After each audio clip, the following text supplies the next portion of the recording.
Hola amigos, bienvenidos a 10. Hoy vamos a hablar acerca de esos casos extraños, muy extraños, que han sorprendido a la humanidad a través de los tiempos. Empecemos de una vez con el programa de hoy.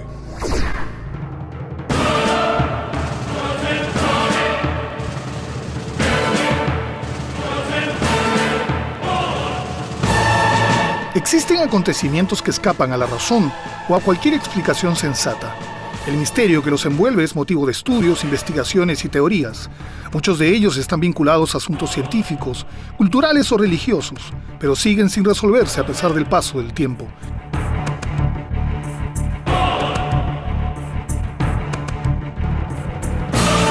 De alguna manera siempre los entes, los espíritus nos van a acompañar, son lamentablemente atrapados en esta dimensión que no pasan a la otra dimensión y se van a manifestar de diferentes maneras.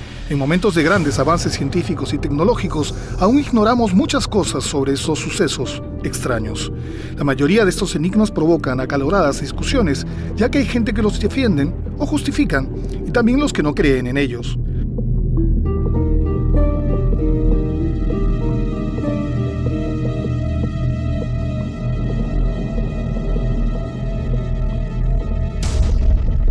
Muchos son señalados como simple sugestión, lo que nos llevaría a una pregunta: ¿hasta dónde es capaz de llegar la mente humana para crear ciertos eventos? Y todo eso pese a que ellos son observados por varias personas.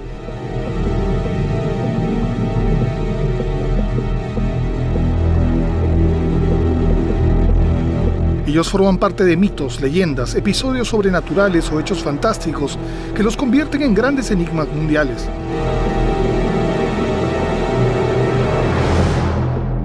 Sucesos como el Triángulo de las Bermudas, la ciudad perdida de la Atlántida, los círculos en las cosechas o las líneas de Nazca ya han sido parte de un primer extraño muy extraño.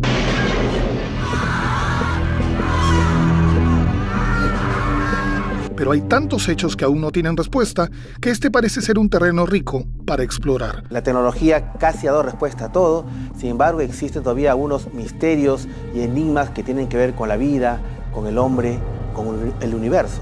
Hoy en 10 nos internaremos en los enigmas extraterrestres, en los inquietantes fenómenos paranormales y en algunas predicciones que nos pondrán los pelos de punta. ¿Son ciertas o son pura charlatanería?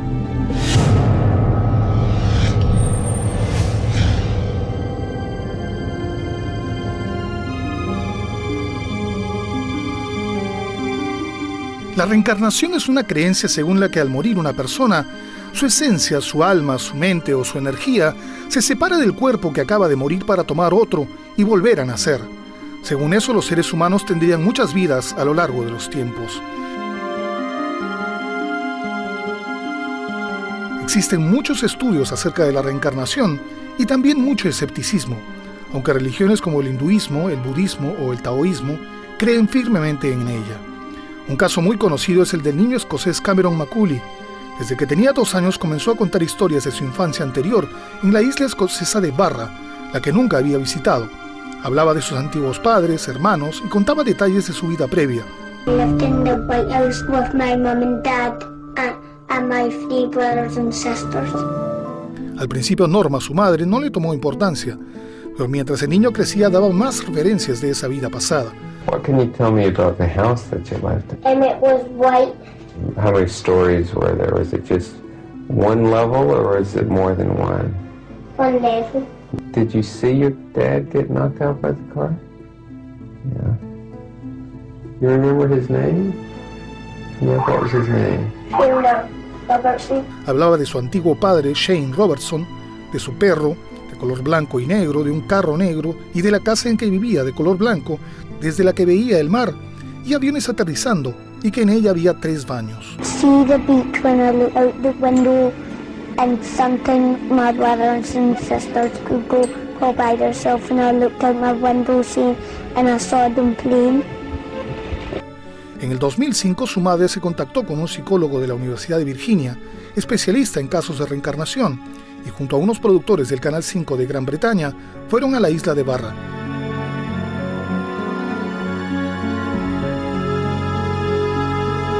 Cuando llegaron comprobaron perplejos que lo descrito por Cameron era verdad. Luego indagaron sobre la existencia de los Robertson, pero no encontraron nada. Al regresar al hotel recibieron una llamada que les confirmaba la existencia de una casa blanca donde vivía una familia llamada Robertson. Al ir a la casa, el niño la reconoció de inmediato, pero estaba deshabitada. Al entrar, Cameron conocía cada rincón de ella. Efectivamente, como el niño la había descrito, la casa tenía 3 baños, se podía ver aviones volando y el mar desde el dormitorio. Luego los investigadores contactaron a una señora de apellido Robertson que aseguraba haber tenido familiares en la isla en los 60. Ella les mostró unas fotos en las que aparecían los perros blanco y negro que Cameron había descrito, así como el coche negro. Al volver a la casa, su madre notó más tranquilo a Cameron. Con el tiempo él dejó de hablar de su vida pasada y el psicólogo aseguró que las memorias de vidas previas se borran con el tiempo.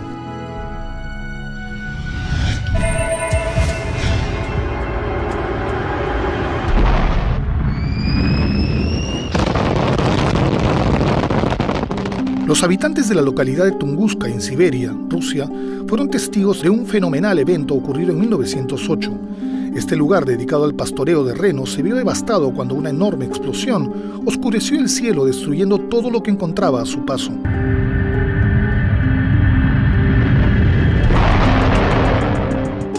Ese feroz bólido de 80 metros de diámetro fue detectado por varias estaciones sismográficas de Europa. Lo misterioso del evento es que aún hoy no se sabe qué fue lo que realmente ocurrió. Las 2 teorías más aceptadas son la de un cometa o parte de él y la de un asteroide. Lo que sí se tiene claro es que el objeto llegó desde el espacio a una velocidad aproximada de 54.000 kilómetros por hora. A las 7 de la mañana en Siberia, a una altitud cercana a los 8.500 metros, la combinación de presión y calor provocó que el objeto extraterrestre se destruyera, produciendo una bola de fuego. La energía liberada era equivalente a más de 100 bombas de Hiroshima.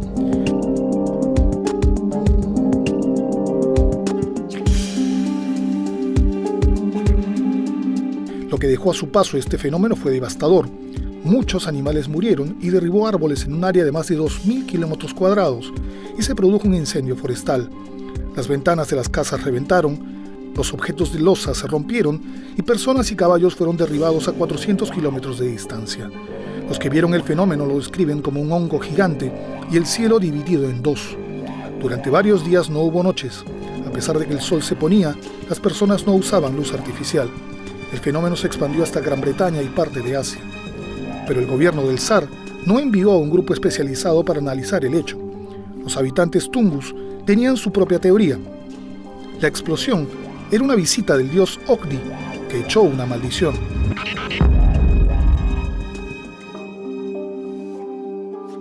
Es por eso que cuando una expedición llegó al lugar nadie quería hablar de él. Leonid Kulok fue quien condujo esta expedición en 1921, pero las condiciones climáticas no le permitieron acercarse al lugar.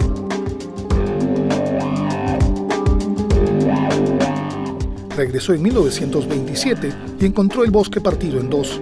En otras expediciones encontraron níquel, iridio y magnetita, es decir, que era un objeto del espacio. Vamos a la primera pausa del programa y más adelante, la profecía maya, el fantasma de Ana Bolena y los estigmas del Padre Pío, entre otros casos extraños, muy extraños. Ya volvemos, esto es 10.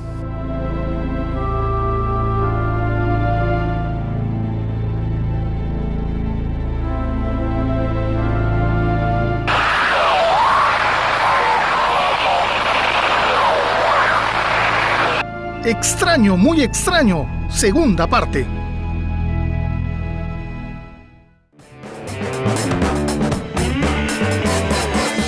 Ya estamos de regreso en el programa y en este bloque, voces del más allá, las calaveras de cristal y además el sudario de Turín.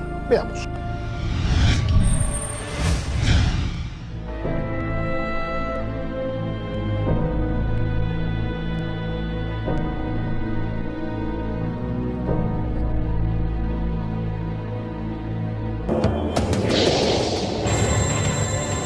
Es la reliquia más famosa que posee la Iglesia Católica, llamada Sábana Santa, sudario de Turín o Santo Sudario. Es una tela de lino de unos 4 metros de largo por 1 de ancho. En ella se muestra el rastro de un hombre que presenta marcas y traumas físicos propios de una crucifixión, además de otros que concuerdan con el relato de la pasión de Jesucristo.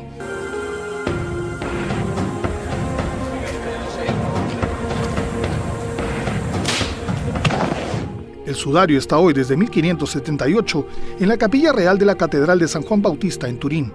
Muchos creen que es la tela que cubrió a Jesús de Nazaret en el sepulcro y que durante su resurrección su efigie quedó grabada en las fibras. Los escépticos dicen que es un fraude. Durante 10 siglos el paño estuvo oculto. Se cree que en el año 944 fue trasladado a Constantinopla. Luego del saqueo de Constantinopla en 1206, el manto fue a manos de los caballeros templarios hasta 1537, en que la tela estuvo en manos de la viuda Jeanne de Charnay.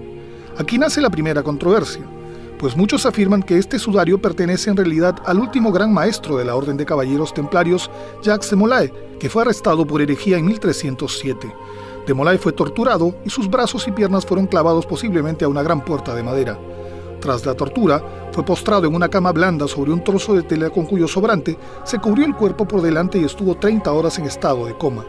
El caballero sobrevivió a la tortura, pero fue llevado a la hoguera junto al caballero Geoffrey de Charnay. Tras su muerte, el sudario terminó en manos de su familia. El sudario ha sido sometido a diferentes pruebas con la intención de determinar el modo como la imagen se imprimió en la sábana. Se han realizado más de 1000 investigaciones y se le han tomado 32.000 fotografías. La sábana santa es la reliquia más estudiada de la historia. Las evidencias a favor de su autenticidad incluyen análisis que fechan su origen en el siglo I. La tela provino de Palestina o Turquía y luego recorrió Europa, pero en 1908 se realizó la prueba del carbono 14 para determinar la fecha exacta. La conclusión fue que tenía origen medieval, es decir, entre 1260 y 1390. A raíz de eso, los detractores aseguraron la falsedad de la pieza, pero los defensores de su autenticidad argumentaron que esta prueba era inexacta debido a que no se había tomado en cuenta el grado de contaminación al que había sido sometida.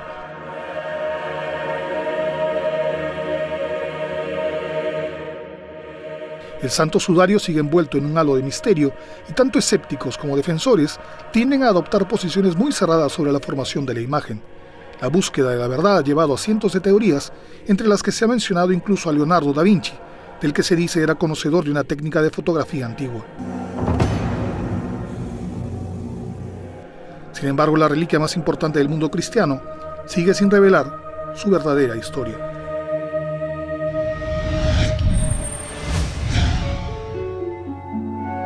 This is one of the most mysterious and controversial objects in the world. A crystal skull called the Skull of Doom. Los cráneos o calaveras de cristal han sido controvertidos objetos misteriosos. Leyendas sobre una especie de poder sobrenatural han originado el culto de miles de personas en todo el mundo.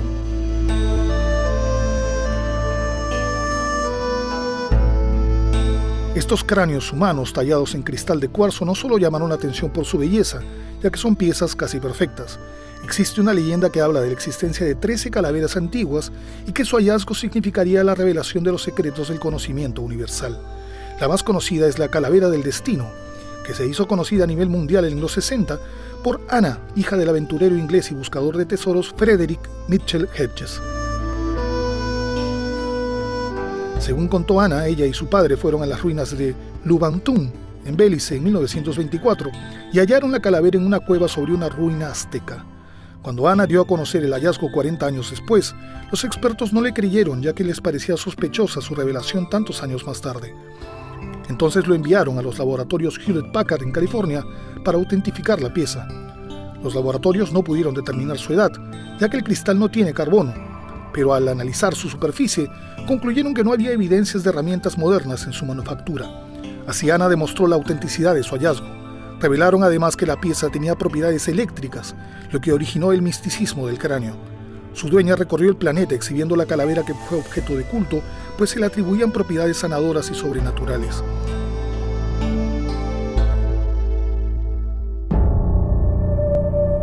Otras 3 calaveras estaban en Londres, en París y en Washington.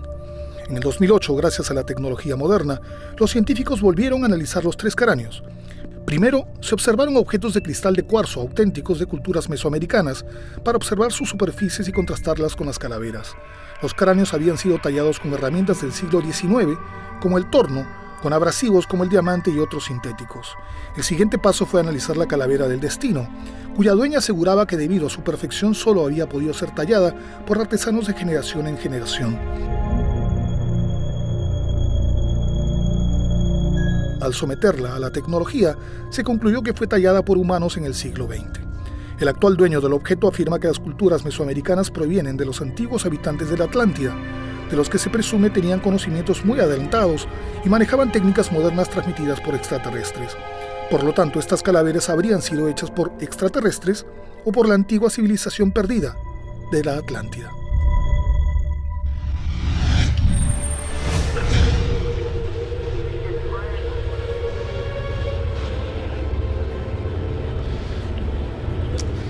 ¿Y ellos están...? Ajá. Así es, sí. Personas que han fallecido.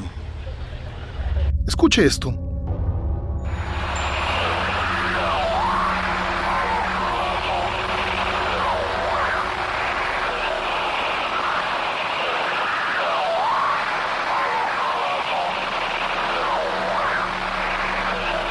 Eso que oyó es una psicofonía o fenómeno de voz electrónica. Se dice que son voces del más allá. Al no saber de dónde vienen esas voces, se han creado varias explicaciones. Unos dicen que son ruidos ambientales, otros que son sonidos telepáticos o que provienen de extraterrestres, pero se cree que es una forma de comunicación de seres que han muerto. Estos sonidos no se aprecian con total claridad, por lo que se necesita escuchar las grabaciones psicofónicas en silencio para apreciar su significado. Hoy existen investigadores que se han dedicado a profundizar en este fenómeno paranormal. Se dice que uno de los primeros en notar estas voces fue un productor de documentales llamado Friedrich Jürgenson, el que en 1959, al captar con un magnetófono portátil el canto de unos pájaros, escuchó murmullos que no lograba distinguir claramente. Al principio pensó que alguien había pasado por el lugar y decidió hacer una nueva grabación.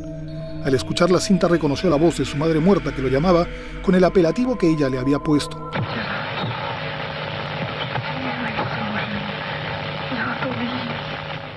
Al considerarse este descubrimiento poco científico, se levantó la polémica.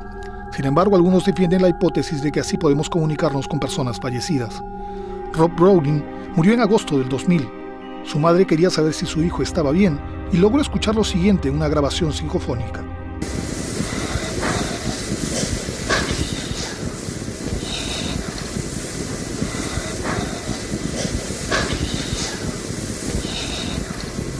Los que creen en eso piensan que la vida no se termina con la muerte, solo es una transición a una próxima etapa. Las transmisiones se escuchan un tanto lejanas y apenas audibles, por lo que los estudiosos han instalado programas en sus computadoras para registrar estas voces y descifrarlas con mayor claridad. Los entendidos dicen que cualquiera puede captar estas ondas psicofónicas, solo se necesita una grabadora y un micrófono. Además, tener un sonido de fondo como agua corriendo o un ventilador. El siguiente paso es grabar durante 30 segundos antes de la primera pregunta y luego grabar durante 3 a 5 minutos. Para una reproducción nítida hay que usar audífonos. Otra sugerencia es hacer estas pruebas en lugares estrechos o encajonados. Eso facilita la recepción.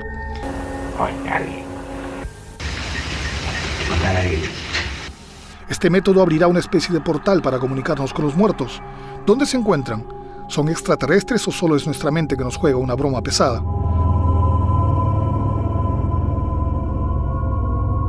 Muchas son las interrogantes alrededor de la psicofonía, uno de los tantos misterios sin resolver en el planeta. Vamos a la publicidad y volvemos con el fantasma de Ana Bolena, con las abducciones y con la profecía maya. Ya regresamos.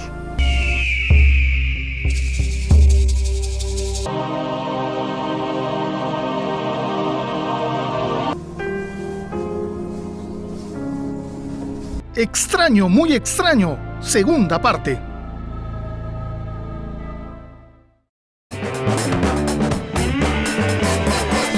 Ya estamos de regreso en el programa y en esta secuencia, el fantasma de Ana Bolena, los estigmas del Padre Pío y además el profeta de Quetzalcóatl.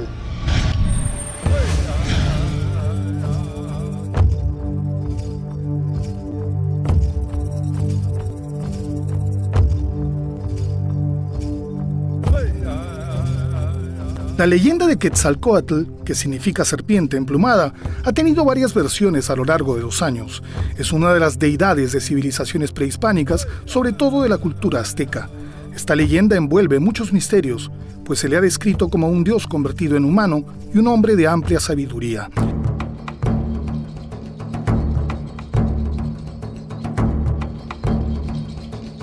La primera versión habla de un dios inconforme con los abusos que otros dioses cometían con los hombres. Por eso bajó a la tierra, detuvo los sacrificios humanos y educó al pueblo de Tolán a vivir con humildad. Les enseñó a sembrar maíz, a trabajar el oro, a teñir el algodón, el arte de la astronomía y mucho más. Hasta que Tetzatlipoca, su hermano, bajó a emborracharlo para que cometiera barbaridades. Quetzalcóatl se autodesterró y se fue al mar prometiendo regresar para vengarse. Casualmente era 1519, el año que llegaron los españoles. Pero hay otra versión que causa mayor impresión, debido a que se dice que Quetzalcóatl era un hombre que no se sabe de dónde llegó y cuyas características físicas eran diferentes a las de los que allí vivían. Se habla de un hombre alto, de tez blanca, cabello rubio y barba del mismo color, que llegó a las costas de México e impartió enseñanzas al pueblo. Tiempo después, los toltecas lo convirtieron en su dios. Su imagen fue representada como una serpiente con plumas y su culto se extendió por otras culturas como la maya, que lo llamó Kukulcán.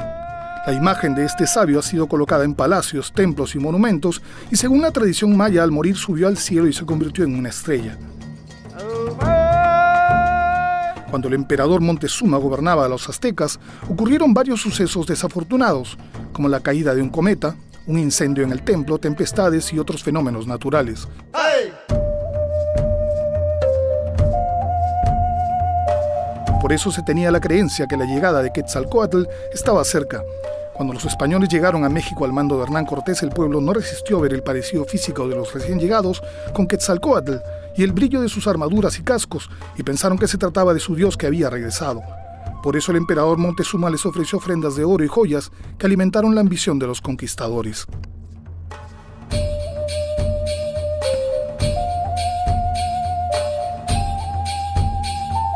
Quetzalcóatl fue un gobernante ejemplar.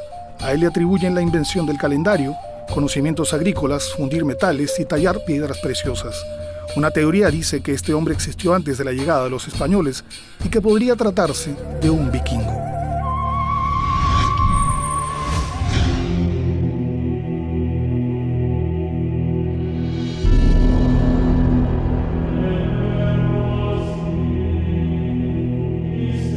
Otro de los misterios que han surgido a lo largo de los años son los estigmas. Estas heridas que se forman en el cuerpo son parecidas a las heridas de Cristo en la cruz. Generalmente aparecen en las palmas de las manos, los pies, la cabeza, la espalda y en un costado del torso. El origen de estas heridas tiene varias teorías. Unos dicen que son de origen espiritual, otros que son obra del mismo Lucifer y algunos que son causadas por la misma persona que las presenta, ya sea intencionalmente o debido a un estado de éxtasis que podría generar una autosugestión capaz de desarrollar estas heridas.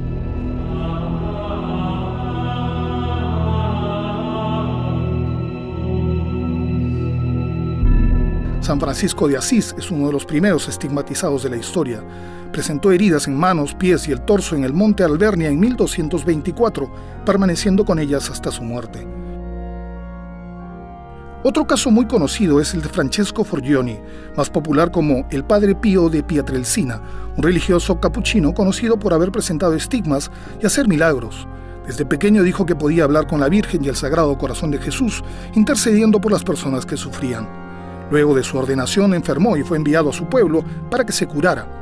Luego de 8 años de sacerdocio, en 1918, aparecieron los estigmas en manos, pies, costado izquierdo y hombro, convirtiéndose en el primer sacerdote estigmatizado.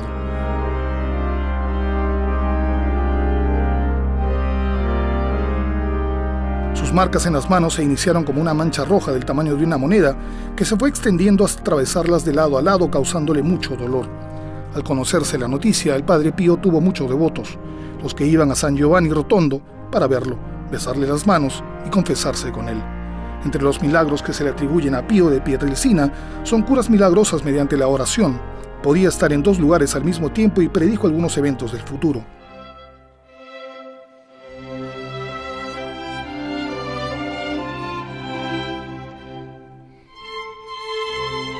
Pero a pesar de los miles de devotos que tenía, la iglesia no daba crédito a sus llagas y por eso más de una vez las investigó.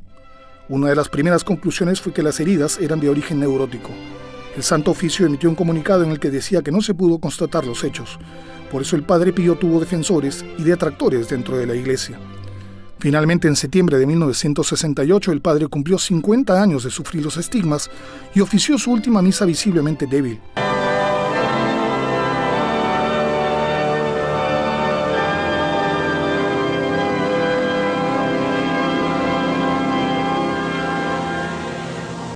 Sus fieles abarrotaron la iglesia, que se decoró con 50 macetas de rosas rojas. 3 días después falleció. En 1999 fue beatificado a petición de miles de devotos y en el 2002 fue canonizado por el Papa Juan Pablo II. Las controversias sobre sus heridas aún se debaten, pero quienes lo defienden afirman que éstas eran realmente divinas. Los científicos que han estudiado estos casos están convencidos de su autenticidad, ya que se desconoce el origen de estas heridas, pero hay pruebas de la realidad del fenómeno.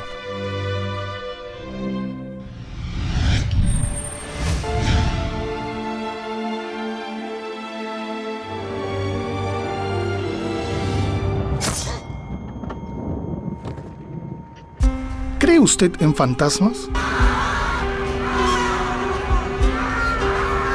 Algunos dicen que no existen y que son producto de mentes muy imaginativas. Otros aseguran que hay muchos testimonios que no pueden ser dejados de lado. Quienes los han visto los describen como siluetas borrosas, monócromas y nebulosas, pero su manifestación no siempre es física. A veces las personas que han entrado a un lugar habitado por estos seres perciben escalofríos, objetos que se mueven, aire enrarecido, aromas o ruidos. Para los que creen en la reencarnación, los fantasmas son almas que se niegan a migrar a otro cuerpo. Otros aseguran que cuando una persona muere pasa a otro nivel de existencia y que los fantasmas son seres que se han desviado de ese camino, quizás por no aceptar su muerte. Claro que los fantasmas existen. En todo momento, en toda la existencia de la vida, los fantasmas siempre nos van a acompañar. Se manifiestan muchas veces. Yo a veces me levanto de madrugada, veo gente sentada en la sala. Lo que se denomina fantasmas tiene de alguna manera un basamento científico y podría dar respuesta a que después de la muerte no es la finalización, sino que simplemente es el comienzo de otra etapa de la vida, simplemente en otros planos de la realidad. Uno de los fantasmas más famosos es el de Ana Bolena, la mujer que logró que el rey Enrique VIII renunciara a la Iglesia Católica para anular su matrimonio con su primera esposa. Su vida ha sido llevada al cine en La Otra Bolena, en el que la bella Natalie Portman encarna a esta mujer que cambió la historia de Inglaterra. And what would you know of great men? To believe I'd know one, if you were before me. Do you see one here? Still looking, my lord. Ah, there. Found one. Ana fue luego acusada de adulterio e incesto por el rey y murió decapitada.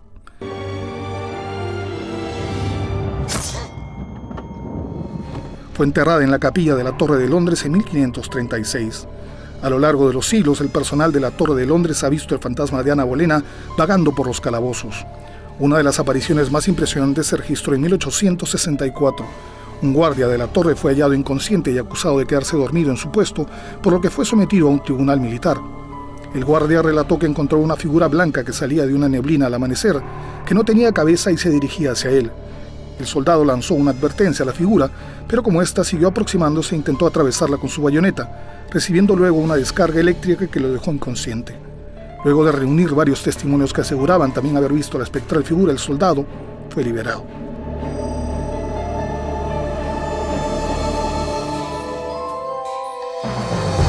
El fantasma de Ana Bolena se ha visto en reiteradas ocasiones, a veces sola, otras conduciendo una procesión en la capilla de San Pedro, donde está enterrada. Se han contado un total de 30.000 apariciones de la reina en 120 lugares diferentes, por lo que el Discovery Channel le ha dado el récord de apariciones fantasmales. Ana Bolena suele presentarse seguido en la Torre de Londres con las ropas que llevaba puestas el día de su decapitación, y según innumerables testimonios, a veces sin cabeza. También hay que decir que en la Torre de Londres han muerto decapitadas muchas personas, y es uno de los lugares más terroríficos de Inglaterra. Vamos a la publicidad y volvemos con la profecía maya, con las abducciones y con un plus gigantesco. Ya regresamos.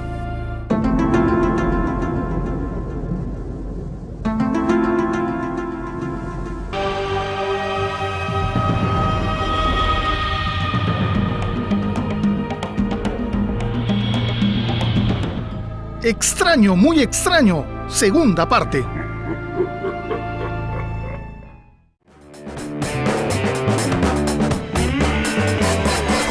Ya estamos en la recta final del programa y en el número 2 de esta lista, unas sorprendentes abducciones y en el plus, un hallazgo increíble.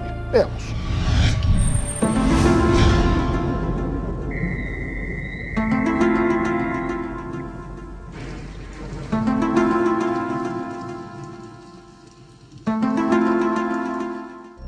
Una abducción consiste en que seres extraterrestres secuestran a un ser humano y lo llevan a su nave espacial.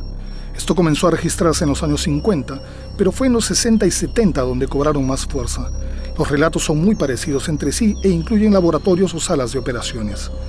¿Realidad, sugestión o charlatanería? Y en caso que estos encuentros sean ciertos, ¿qué buscan? Son muchas las preguntas que surgen y que no tienen respuesta.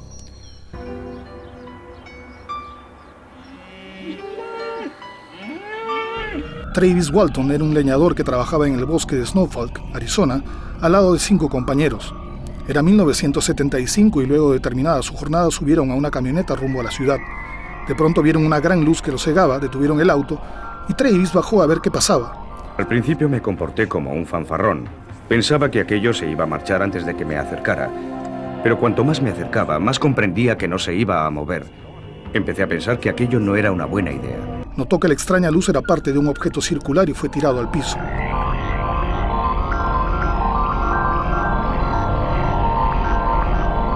Sus compañeros se alejaron despavoridos.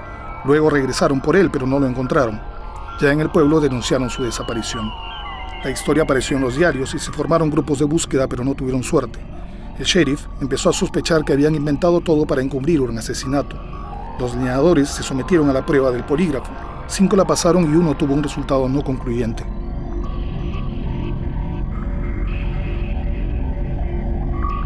Cinco días después de su desaparición, Travis despertó cerca de la carretera algo atontado. Cuando me enteré de cuánto tiempo había pasado, me quedé tan sorprendido que estuve como en estado catatónico durante un rato.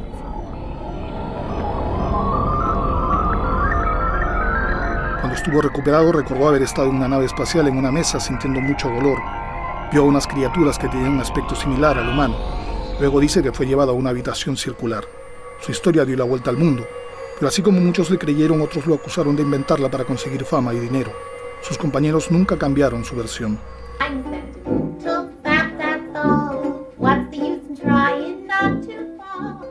Lo mismo sucedió con Debra y Elliot Novak, 2 artistas de Nueva York que fueron cegados por unas luces en 1984.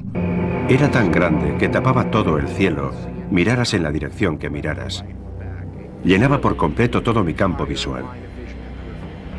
Era del tamaño de un campo de fútbol. Es la mejor forma que encuentro de describirlo. Poco tiempo después, Elliot se encontraba con las piernas fuera del auto y los pantalones abajo. Extrañado, se arregló y siguieron su camino.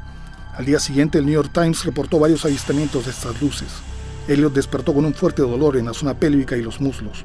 Años después, Debra leyó un libro sobre abducciones y observó similitudes con lo que les había ocurrido a ellos y se contactó con su autor, Pat Hopkins, quien investigó más de 600 casos de personas abducidas. Tienen una... ¿Qué tienen? Habla con claridad. Una aguja. Una aguja. ¿Una aguja? ¿Dónde está la aguja? Siente mi mano en tu frente. Está dentro de mí. La pareja se sometió a hipnosis y reveló que Elliot había sido raptado esa noche por estos seres, los que lo tuvieron en una sala de operaciones con las piernas abiertas. Elliot no lo sabe con certeza, pero algo le hicieron a su cuerpo.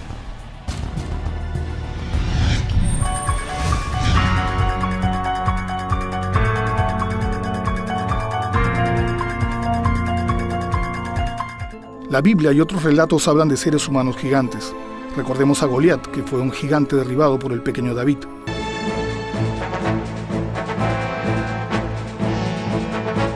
La mitología india habla también de los Rakshasas, que dominaban los bosques. Lo cierto es que nunca hubo un registro que confirmara su existencia.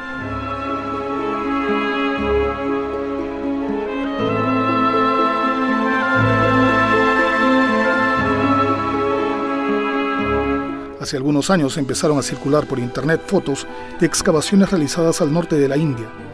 El hallazgo, que podría replantear teorías acerca de las antiguas civilizaciones, mostraba esqueletos humanos gigantes de 19 a 26 metros de altura.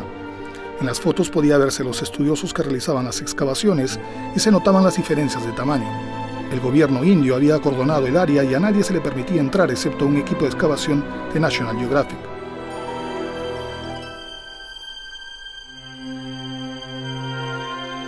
Toda información sobre el descubrimiento se mantenía en secreto.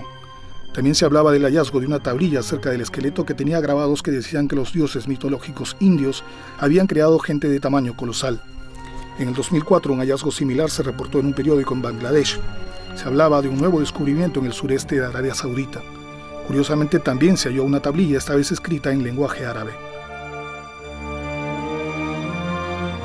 Inmediatamente se habló de la antigua tribu de Ad, en la que habían vivido poderosos gigantes. El descubrimiento confirmaba el mito.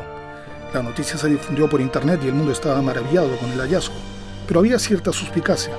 ¿Por qué no mostraban los esqueletos? El Centro de Investigación Paranormal en el Cuartel General de Racionalista Internacional hizo indagaciones y encontró que el descubrimiento no había sido confirmado por una fuente independiente. Las fotos podrían haber sido manipuladas.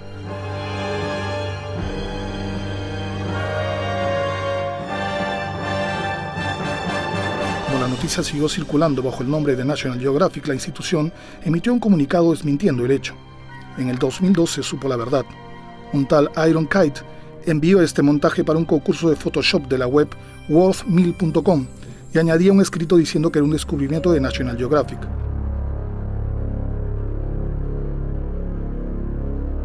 La noticia se volvió una de las leyendas más comentadas en la red. Lo curioso es que en las páginas donde está la foto hay discusiones religiosas que defienden su autenticidad.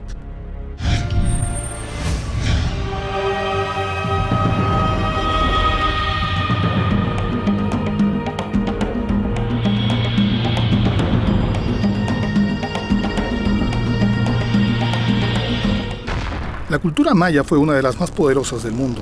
Ocuparon el sur de México, Guatemala, Belice, Honduras y El Salvador y vivieron casi 3.000 años. Eran muy avanzados en arquitectura, comercio, arte, matemáticas y astronomía. Los mayas trabajaron en la medición del tiempo. Llevaban registros de los acontecimientos políticos y sagrados, las victorias militares, la fundación de las ciudades y la coronación de los príncipes, entre otras cosas.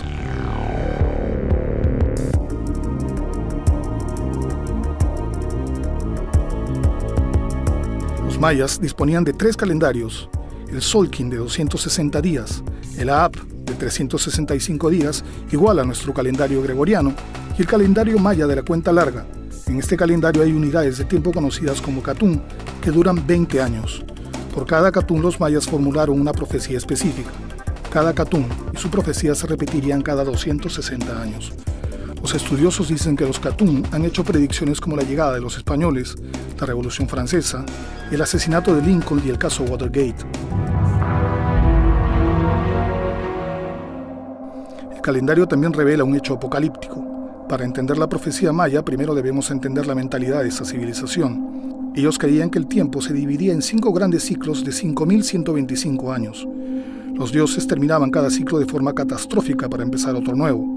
Los 4 ciclos anteriores ya se han cumplido y todos terminaron en destrucción. El último ciclo maya es el que estamos viviendo y acaba el 21 de diciembre del 2012.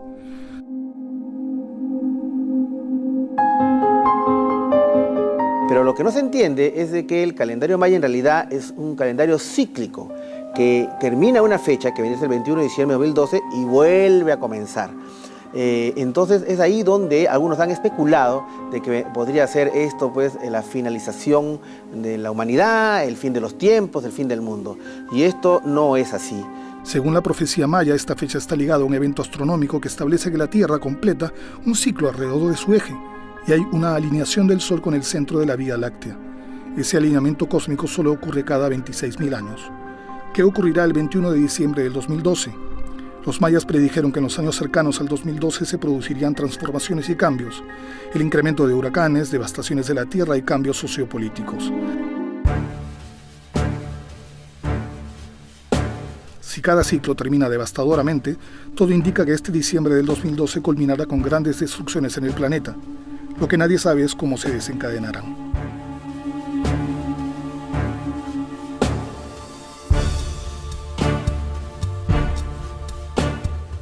según sus cálculos, han vaticinado que este año sería el fin del mundo, cosa que yo no estoy de acuerdo. Yo estoy convencido de que este 21 de diciembre van a haber algunos cambios, muchos cambios en el mundo, pero realmente todavía no es el fin del mundo. A lo largo de la historia siempre ha habido predicciones y profecías que no se han cumplido. Estas profecías han sido interpretadas por personas que estudian estas civilizaciones y existen escritos que fueron destruidos por los españoles que hubieran servido para entenderlas mejor. Esto ha sido todo por hoy. Muchas gracias por su sintonía.